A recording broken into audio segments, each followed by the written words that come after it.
Juzi niliwaambia hao watu ambao wanajaribu kushindana na mimi. Niliwaambia nyinyi hamuna agenda. Hamuna maono. Hamuna plan. Hamuna sera. Si ndio? Hata mwingine nikamwambia wewe umekuwa serikalini miaka 50. Barabara ya kwako bado ni ya vumbi. Wewe utapata akili gani ya kupanga barabara ya Wakenya kama barabara ya kwenda kwako ni ya matope na vumbi? Huyo ni mtu wako na akili?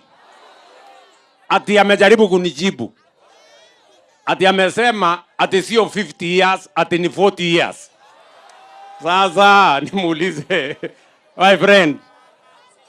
Sasa kwani 40 years ni siku mbili?